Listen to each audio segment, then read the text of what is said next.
Hello, everyone, and welcome to this very special live conversation with Benedict Cumberbatch for the Imitation Game. My name is Dave Karger. I am the host of a show called Frontrunners on Fandango. It's my absolute pleasure to be here. Besides all of you who are watching this around the world, we are also in front of a live, real audience of about a couple hundred people who have just seen The Imitation Game.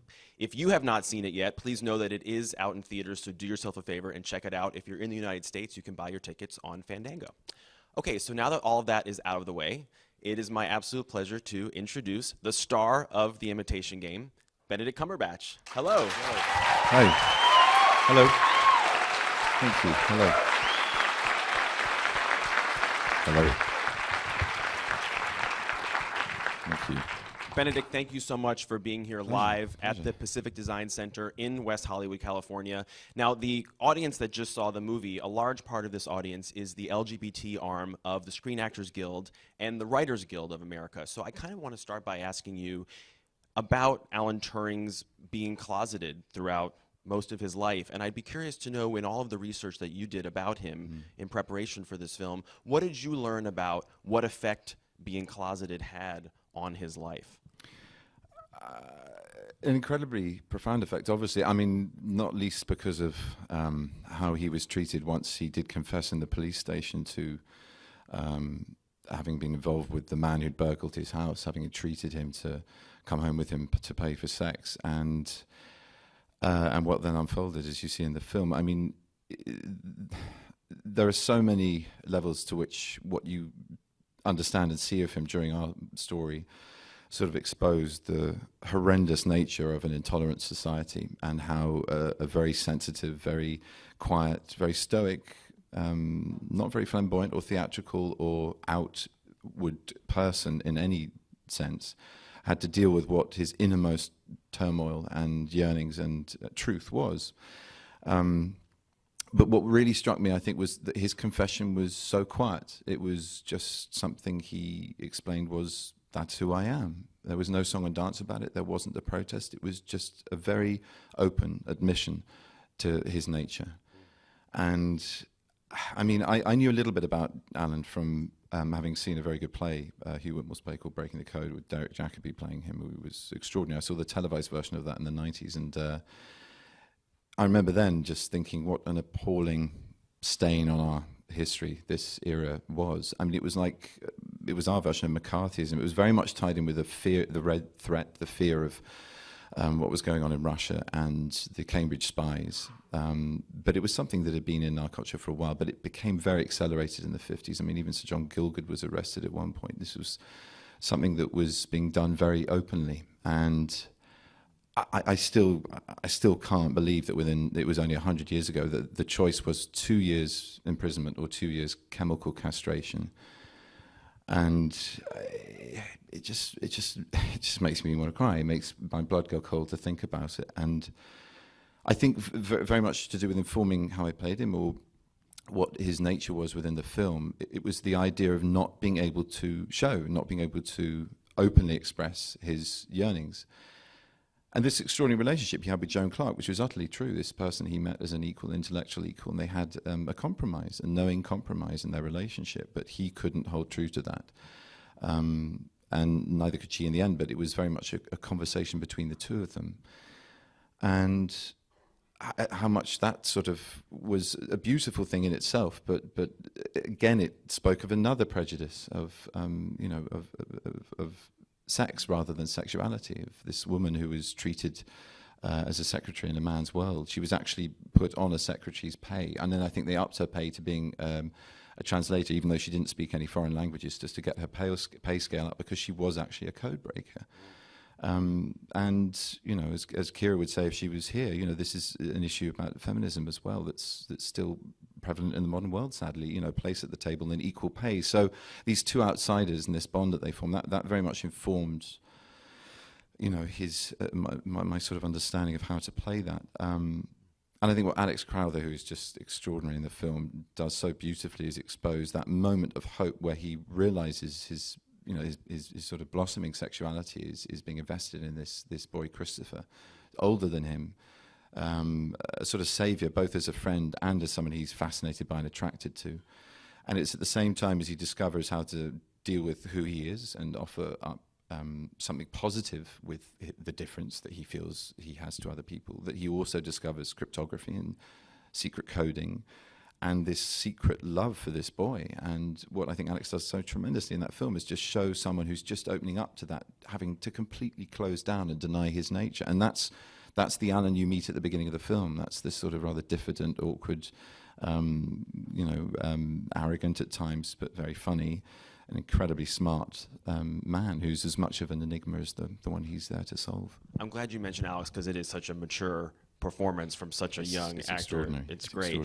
When I watched this movie, I just had this thought of, if only Alan Turing had been born 50 years later, what a wonderful, full life he would have had. How celebrated he could have been, how much of a sort of icon he could have been in culture, not just for his achievements as a scientist and philosopher, but as a gay man. And you know, this man lived his life in secrets, not only as a gay man, but also as a war hero. That was a 35-year code of silence, which everyone who worked in that institution and pretty much any part of the secret side of war had to keep, still do. And, you know, the few people that are still alive are incredibly cagey about talking about it. It's so much a part of them. It's just kind of, it's indoctrinated. And how we could have celebrated him, which is what I find so lovely about what our Joan gets to say to him in the film, which I don't think anyone did, which is that, you know, cities wouldn't exist because of you, people wouldn't be alive because of you, and a whole field of science wouldn't exist because of you. That sort of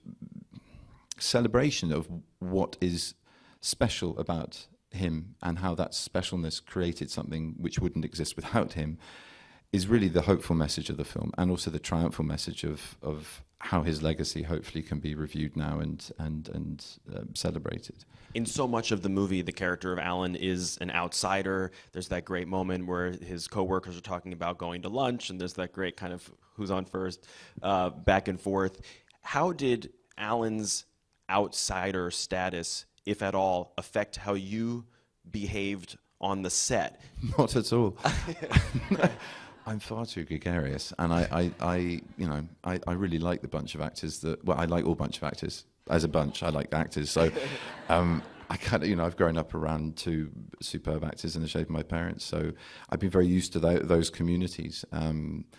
And again, to go back to Alan's nature, I mean, a community of tolerance and acceptance, and as people here can hopefully testify, not that everything's perfect, mind, and I'm sure you've got lots to say about that, but we live in a better time, thank God, than Alan's. But I find it very hard to shut myself off in isolation. There were one or two moments where I had to, if I need to remember the lines and just concentrate and focus and get my sort of game on, but.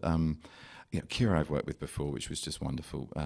You get something for nothing with a friend. You can go further faster. You can fail faster as well. You don't risk so much in the sense that you don't worry about being self-conscious. You get over that very early on when it's someone who knows you and knows your work. And I love those moments we have in the film. And Matthew Good's been a friend for life. We've never worked together, but for a long, long time we've known each other, as has... and I've worked with Charles Dance twice now and Mark Strong twice as well. So, Beardy and Anna Leach came on board, and they were sort of instant friends after 5 minutes. So that was the toughest part of the shoot, keeping myself separate from that gang. Did you find it helpful to think back to a time in your own life where you did feel like the odd man out? And if so, what was that time? I mean, I'm the only Englishman on the stage right now. I've been to fancy dress parties and got the code wrong. God knows. I think we've all done it to a larger or lesser extent. And yet what's so utterly transparent to me about Alan and profoundly tragic about him is that he, in every aspect, was somebody who was incredibly at odds with his time.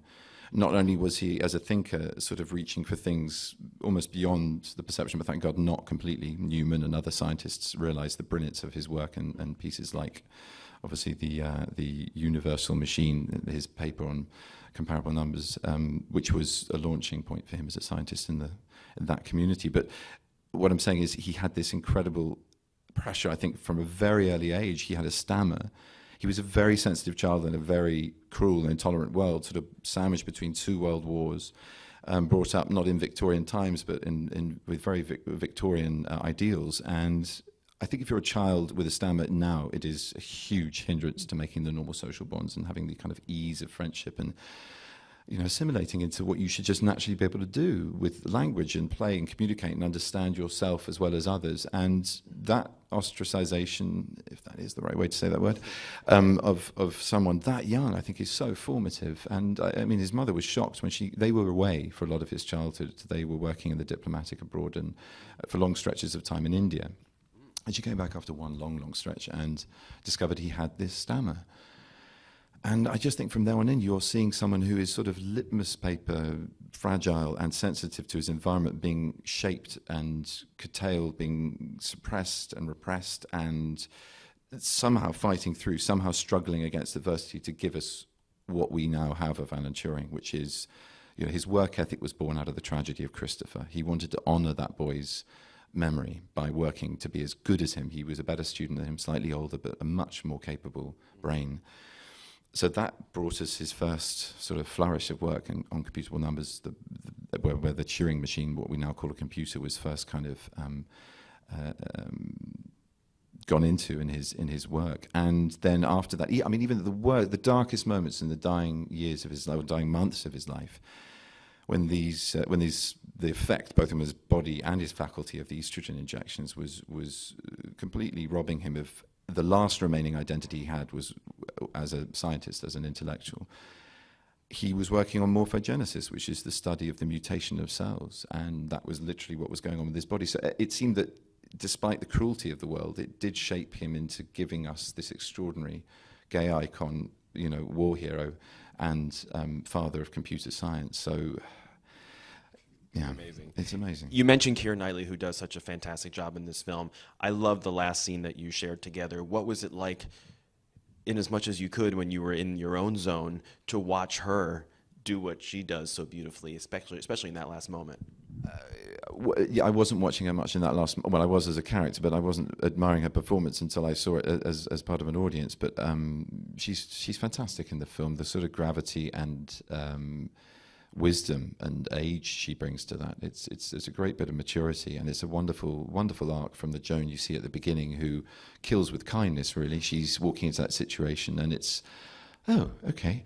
It's all very sort of wide-eyed and innocent, but that's her charm as a character. And I think Keira and Graham took a lot from the Joan they knew from the anecdotal evidence of what she was like, but also there's a bit of video footage on YouTube, an interview where she talks very movingly about Alan and how much you can still see she cared about him and cares about him in that interview. So to watch her do that has been in the audience of watching the film has been wonderful. But the same for everyone. I mean, when you're embroiled in your own thing, it was a very supportive cast. I mean, if we were doing lines off, even if it was someone that I couldn't actually see because a bit of, reflector or poly just bouncing some light, but they would be there, and I could hear it was the full performance. No one was phoning it in. No one was taking their foot off the pedal because it wasn't on them. We were all sort of nurturing each other towards the best possible take of the scene, really. Now, the big news for you this week, if there's any comic book movie fans in the audience, is that you're going to play Marvel's Doctor Strange. Yeah. Very exciting. Thank you. It's very exciting to be able to admit that I am going to be playing Doctor Strange. 2 questions. 1, how long have you been keeping this secret, that it's official? That would be telling. 2, will you grow a goatee? That again would be telling. Okay, so you Watch have this space for weak glue. No, we'll see. We'll see. It's very early on. You've got a group of very loyal fans out there. They call themselves the Cumber Collective, and I like the name. And I have been interacting with them over the last 24 hours and getting them to submit questions to you. So here's what I've done. I have picked the 10 best questions that I got from the collective on Twitter, and we're going to do this in a lightning round. Okay, so cool. Yeah, I'm good at speed. These That's are good. quick. All right, okay? yeah, I'm ready. So here Just we go. crossing my legs the other way. From Susan K. Yes, hi, Susan. Other than your movies, have you seen something this year that you've loved? Birdman. There's an awful lot I haven't seen, I should add, before I go into all of this. And I'm going blank, but I really love that film. I mean, as an actor, there's obviously a lot to relish, but it's just the most phenomenally, profoundly assured work from everyone in it, from director to writer to all the actors in it. It's a very special bit of cinema. From Julia, what's your favorite thing to do when you're stressed or you just want to relax? Doing a Q&A at SAG in LA. Love it. No, well, just meditate, or, I mean, you can't just sort of stop the traffic of the world to do that. That could be disastrous, especially if you're in the traffic. But yeah, no, that helps a lot. It helps a lot with work, just any kind of mindfulness. And I don't know, I mean, just seeing friends and family, getting into nature as well. That wasn't a lightning answer, that was a long answer. Okay. From Purple Silk, if you could have a master class with any one actor alive, who would you choose? Crumbs. I talked recently with Edward Norton. He was fascinating. I could hear him talk all day. He's amazing. Oh my God, that's such a good question. Can we go to the next one? I'll lightning it in a minute. Okay, Sorry, it's about 12:30 where I've just come from. I love this woman's Twitter name. It's @EatSleepBeBrit. When was the last time you cried? Yesterday. I think, yeah, about 24 hours ago, in a scene of Richard III. Nice. But, okay. Wetting my cheek with false tears, as I think he says. Not done. We're about halfway done, so while I'm doing these last ones, if anyone who has a question in the room, go to the microphone. Okay, from Natalie. You're starring in a rom-com. Who's the leading lady? Keira Knightley. Okay. I've got to say that. Come on. I would pay for that. From someone named Cumberbuddy. Oh, Kirsten Wiig as well. I'd love to work with her. I mean, there's just so many good actresses. That's hard. Go on. Next Cumberbuddy wants to know, you've been stacking up the air miles for months. What do you do to pass the time on those long hauls? I sleep. I do. I mean, I sleep because I'm just getting off the plane straight into work, and so yeah, I've kind of cracked the sleeping on a plane thing. Okay. Last couple. From Cirque88, if you were asked... that or planning a wedding. There's a bit of that going on at the moment, so yeah. Nice. Thank you. I also do that in my sleep. Which must be so exciting. It's very exciting, yes. Cirque88 wants to know, if you were asked to star in a musical, would you do it? Oh, yeah. I mean, yeah, depending on availability, absolutely. Well, there's one I really wanted to do for a while, and it didn't work out time-wise, called City of Angels. There's Don Mars putting that on. Brilliant Josie Rourke. I love that musical. I played the detective in Stone at school. But there are many others. I mean, a lot of Sondheim I'd jump at the chance to be in. Okay. He says with no voice whatsoever. Rebecca71, what's the most surprising thing on your iPod? David Essex. But it's a really, really good song called Rock On. Yeah. Wow. How good is that song? It's a good song. Yeah. Glam rock, British glam rock. Okay. Last two. Toria Grace, what's one scene that you've acted in and have never forgotten? Oh, there are many. I mean, we had a thing in this film, which, well, the scene with Keira at the end, and I with the first sort of 2 or 3 takes, I couldn't stop. I couldn't stop crying, and it was sort of out of my control, and it was very near the end of my filming schedule, so I got to know him as much as I did, and I suddenly had to take a moment, and I stepped back, and I realized I wasn't in character. I was grieving him. I was thinking about what this man endured, this man that I'd grown fond of, that I'd grown to understand, and it just knocked me for 6, so I just had to stop. I'll never forget that. And also, weirdly, as an actor, I just thought, it's not helpful. I mean, it was a moment, a beat to recognise him and what he endured, and to sort of acknowledge that and thank him in some profound way for what he endured, and what that message hopefully now can bring to people's minds about prejudice and how dangerous it is to the furtherment and betterment of the world to live in a world of fear and prejudice. So that's a pretty unforgettable moment for me. Great. And the reason I chose this last one, when you came on my Frontrunner show, you did a whole bunch of impressions like Hugh Grant and John Cleese and Kevin Spacey. So Amy wants to know, can you do Martin Freeman? Yeah, sure. Yeah. There you go. Thank you to Thank you to you all for those questions. They were great. Okay, now we're going to take some questions from our live audience. Hi. Hello. How are you?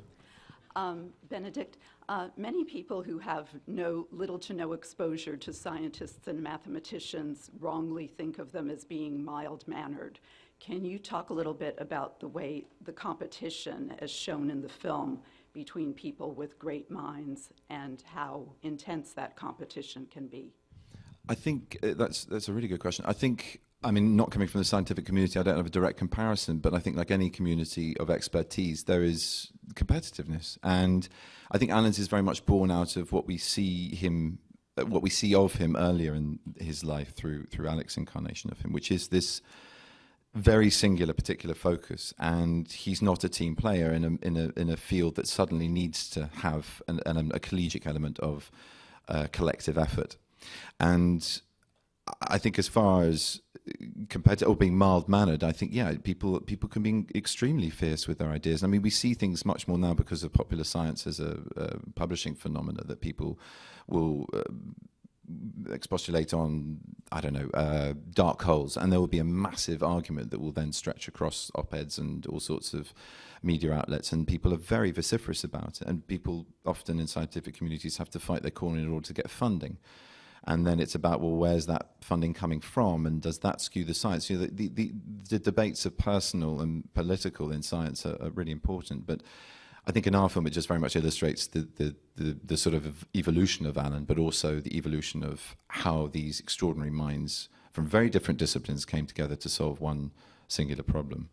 But yeah, a good question. I think scientists are in their field as vociferous and competitive as any other, by necessity. Thanks for the question. Please tell us your name and where you're from as well. I'm David. I live here in town. I have a question regarding when you're yourself, Benedict, you have a slight lisp. I noticed this also from a friend of mine from Oxford. But when I see you in a character, everyone from Oxford has a lisp. It's just I was just gonna I ask. spend weekends there, so that's why it comes and goes, my lisp. Okay, because I was gonna say, when you're a character, I don't hear the lisp, and I just wanted to know if that's a character choice or. No, if the character was supposed to have a lisp, you'd probably hear it. I mean, to be honest, I had a very bad lisp when I was younger. My two front teeth were missing, and my tongue's too big for my mouth. There you go. What can you do? I have it's like Jamie Oliver problem there, and it means that I have to work hard at it when I'm in character, when I'm playing someone who needs to speak with great articulacy and clarity than I do. To sort of conquer that. But when I'm tired, you'll get it. You'll get it all the time. Actually, that's supposed to be it. Yeah. Thank you. Next question, please tell us who you are and where you're from. Jason Stewart, Los Angeles, California. I'm the national chair of the LGBT committee, so I thank you from all of us for being here and letting us be a part of this. You were just brilliant. Thank you. Well, thank you for coming. Hashtag gay guy invented the computer. So as an actor, what I'm always interested in knowing is how you got this part. I mean, certainly you're very popular right now, and this is a great time in your career. How did you go after it? Did they go after you? How did it happen? Well, I heard about it on the Blacklist.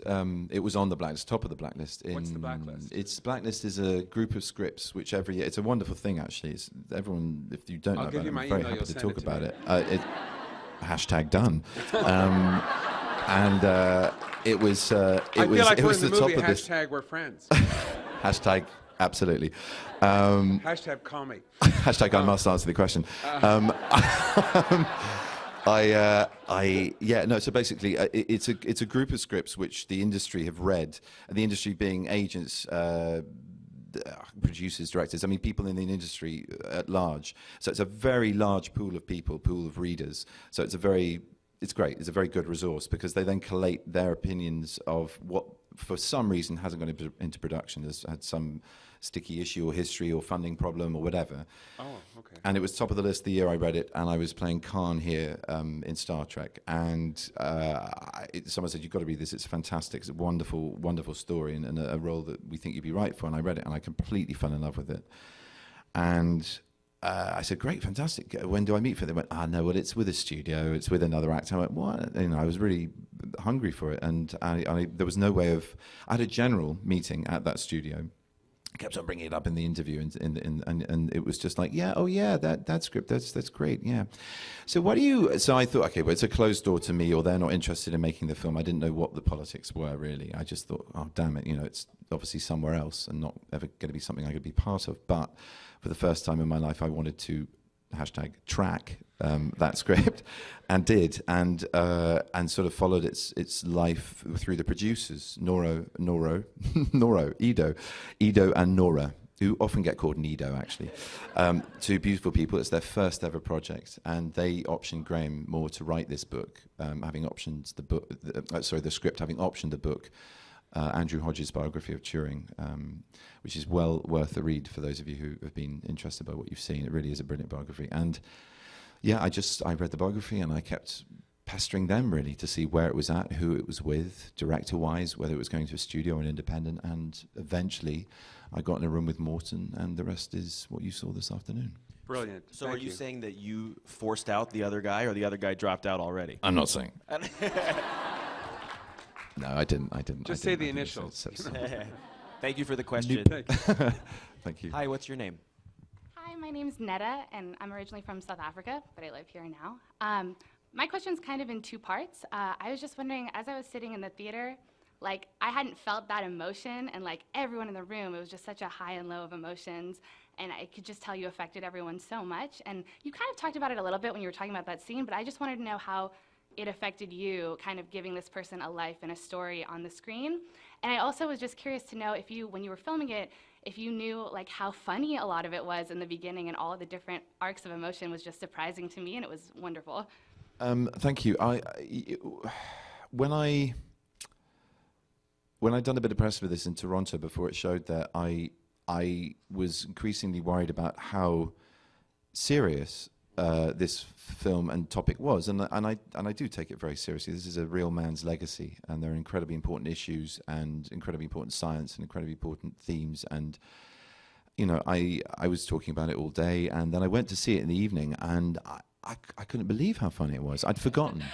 But no, I mean, when I first read it, that was one of the things I was most struck by. I mean, it's a very difficult thing to characterize intelligence, and I think what Graham managed to do in his script was bring a great deal of empathizable humor to this extraordinary thinker, this outsider, this quirky, diffident, and often arrogant, like I said before, man. But there's something about him where you lean in, you want to understand him, and I think a lot of that is born by the humor, or entices you with the humor. I think, as far as the first part of your question, I mean, it affected me profoundly. It's why I'm very happy to get on a plane and come over here for literally about 10 hours to talk about it to you and a magazine. No, because this man he's so important. He's so important, and in comparison to his achievements and what he endured, he's relatively unknown. And the sense of injustice I felt at the end of the script, not just at his treatment, but how I didn't know more about him, and why he's not on why he's not on banknotes with Darwin and with Newton, and why he's not on the front cover of textbooks, not just science books, but history books, sociology books.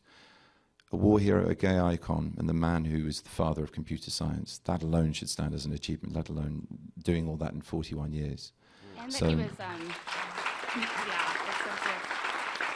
I was just going to add that he was only pardoned like a year ago. Is just I know. Crazy. So it's wonderful that it's being brought to life. A little too late, a lot too less too late, yeah. Thanks for the question. Hello, who are you?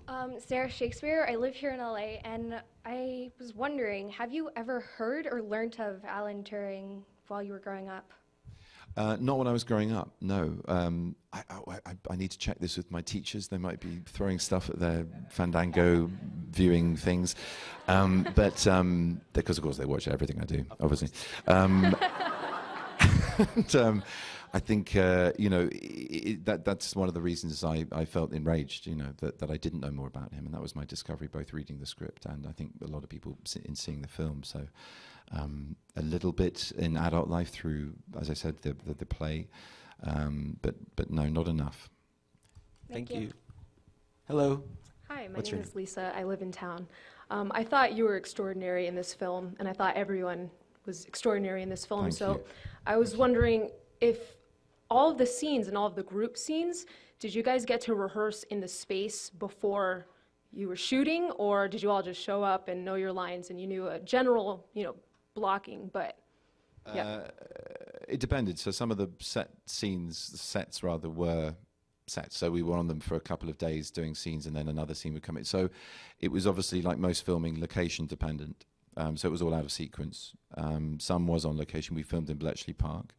So the scenes you see in the bar where he has his eureka moment, the engagement party as well, the confession to Karen Cross about being gay, all of that was filmed on location where it would have happened potentially, which was an amazing thing. And it's if you ever visit that part of England, please go. It's such a profound place. It's alive with its history, and they are amazing at illustrating it and demonstrating both the machines and the minds at work and all the stories. There are incredible people that worked in that place. So, and then as far as rehearsals, we rehearsed for I talked to Morton a lot before we started rehearsals, and then we rehearsed, I think, for about 2 weeks together, just in a bland meeting room. But we did sort of roughly stage things. He already had the sort of schematics of the set design from Maria. Or the location, if it was a location scene. So that was a great boon, because we shot this in, I think it was under 2 months. I mean, it was hardly any time at all, just under 8 weeks, and often light dependent, or just the condension, just so much compressed rather into one day's shoot. So yeah, we had to hit the ground running. We knew our lines before we got on set, and that's for sure. And then it was just a question of trying to get as many good takes in as possible. Thank you. Hello. Hi, my name is Will Gleiberman, here from LA as well. And just wanted to say first, one of the things I admire the most about you is the variety of different types of roles that you take. And from the difference from someone like Christopher Tietjens in Parade's End to a historical figure in this film, to someone like Khan, Smog, or Doctor Strange. And the difference in process, if you have one, between preparing for a role like that or a role like this. But just before you answer, wanted to say as well, it was so wonderful to see, like you said, a film about one of the unsung heroes of the war. Can't wait to see it with my grandfather. He was part of the intelligence group at Ann Arbor. He was born and raised in Japan, half Japanese, and came here to help break the Japanese codes and plan if they would have had to invade mainland Japan, his farm was in the place where they were going to land. So wow. They did all the work, but he wasn't able to talk about it for years and years and years. And I know he'll appreciate this film so much. Oh, thank you. That's amazing. I hope he does. This is. Thank you. I'm so taken by your story. I can't remember the difference in preparation for the different kinds of roles. Yes, sorry. Okay.